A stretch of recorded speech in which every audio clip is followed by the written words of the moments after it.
గత అసెంబ్లీ ఎన్నికలకు ముందు వైసీపీకి కంచుకోట శ్రీకాకుళం జిల్లా. కానీ ఎన్నికల తర్వాత సీన్ ఒక్కసారిగా రివర్స్ అయింది.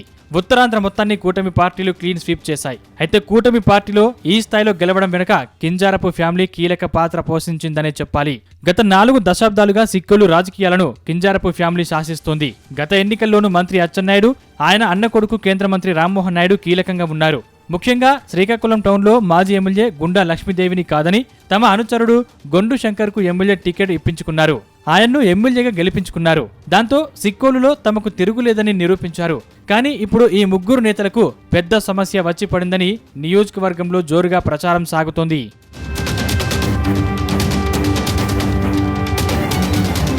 ప్రస్తుతం మంత్రి అచ్చెన్నాయుడు శ్రీకాకుళం జిల్లా టీడీపీకి పెద్ద దిక్కులా ఉన్నారు.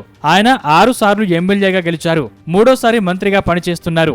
అటు దివంగత నేత ఎర్రన్నాయుడు అకాల మరణం తర్వాత సిక్కోలుపై పూర్తి పట్టు సాధించారు. కేంద్ర మంత్రి రామ్మోహన్ నాయుడు ఒకవైపు ఢిల్లీలో చక్రం తిప్పుతుండగా, మంత్రిగా, రాష్ట్రంలో బలమైన బీసీ నేతగా ఉత్తరాంధ్రలో అచ్చెన్నాయుడు ప్రత్యేకంగా గుర్తింపు తెచ్చుకున్నారు. ఇక ఉత్తరాంధ్రలో 35 ఎమ్మెల్యేలు, 5 ఎంపీలు ఉంటే వీరిలో అచ్చెన్న వర్గీయులు బంధువులు 15 మంది వరకు ఉన్నారు. ఈ లెక్కలన్నీ చూసుకున్న మంత్రి అచ్చెన్నాయుడు దూరదృష్టితోనే తనదైన శైలిలో రాజకీయాల్లో పావులు కదుపుతున్నారు. కానీ త్వరలో జరిగే సిక్కోలు మున్సిపాలిటీ ఎన్నికలకు ముందు సంస్థాగత ఎన్నికలు నిర్వహించడం ఇప్పుడు మంత్రి అచ్చెన్నకు అగ్ని పరీక్షగా మారాయనే టాక్ వినిపిస్తోంది.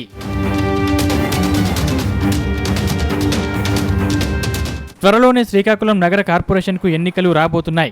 ఈ నేపథ్యంలో కూటమి పార్టీలతో పాటు సొంత టీడీపీ నేతలు, కార్యకర్తలను సమన్వయం చేయడం ముగ్గురు నేతలకు కత్తి మీద సాములా మారిందనే టాక్ వినిపిస్తోంది. గత 3 దశాబ్దాలుగా ఈ నియోజకవర్గంలో టీడీపీకి చెందిన గుండా అప్పల సూర్యనారాయణ, లక్ష్మీదేవి ప్రాతినిధ్యం వహించారు. వారి తర్వాత ఏడాది క్రితం నుంచి గొండు శంకర్ ఎంటర్ అయ్యారు. మంత్రి అచ్చెన్నాయుడు అనుచరుడిగా ఉన్న శంకర్ గత అసెంబ్లీ ఎన్నికల్లో ఎమ్మెల్యేగా గెలిచి అసెంబ్లీలోకి అడుగుపెట్టారు. ఇప్పుడు ఆయనకు పార్టీ హైకమాండ్ పెద్ద అగ్ని పరీక్ష పెట్టింది. త్వరలోనే శ్రీకాకుళంలోని 50 డివిజన్లకు ఈ నెల 31వ తేదీలోపు సంస్థాగత ఎన్నికలు జరపాలని పార్టీ అధిష్టానం నిర్ణయించింది. అటు నగర పార్టీ అధ్యక్షుడితో పాటు 50 డివిజన్లకు కొత్త ఇన్ఛార్జీలను నియమించాలని ఆదేశించింది. హైకమాండ్ సంచలన నిర్ణయంతో త్రిమూర్తులకు మైండ్ బ్లాక్ అవుతుందనే టాక్ వినిపిస్తోంది.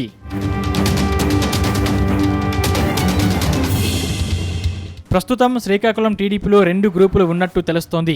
ఇందులో గుండా అప్పల సూర్యనారాయణ ఫ్యామిలీది ఓ గ్రూపు కాగా, ఎమ్మెల్యే గొండు శంకర్ది మరో వర్గం. ఇది కాకుండా కొత్తగా కార్పొరేటర్ బరిలో నిలవాలని చూస్తున్న మరికొందరు నేతలు వీరికి చుక్కలు చూపిస్తున్నారట. అలాగే మేయర్ అభ్యర్థిత్వంపై ఆశలు పెట్టుకున్న ఆశావహులు పదుల సంఖ్యలో ఉన్నారట. దీంతో వీరందరిలో ఏకాభిప్రాయం కుదర్చడం వీరికి పెద్ద సవాలుగా మారిందట. ప్రస్తుతం శ్రీకాకుళం టౌన్లో మాజీ మంత్రి ధర్మాన ప్రసాదరావు వర్గం బలంగా ఉండడంతో పోస్టులు ఎవరికి ఇవ్వాలో నేతలు తేల్చుకోలేకపోతున్నారట. మరోవైపు బీజేపీ, జనసేన పార్టీలకు పదవుల పంపకాలు నేతలకు ఇబ్బందిగా మారాయట. అటు ఎమ్మెల్యే మీద మొత్తం బాధ్యత పెట్టినా జరగని పని అని తేలడంతో ఈ నెలాఖరులోగా డివిజన్ ఇన్ఛార్జ్ను ఎలా ఎంపిక చేయాలో అని తెగ కన్ఫ్యూజ్ అవుతున్నట్టు తెలిసింది. అయితే రాష్ట్రంలో తమ ప్రభుత్వమే అధికారంలో ఉన్నప్పటికీ సిక్కోలులో సంస్థాగతంగా ఇన్ఛార్జీలను నియమించడం మాత్రం ముగ్గురు నేతలకు కత్తి మీద సాములా మారిందనే టాక్ వినిపిస్తోంది.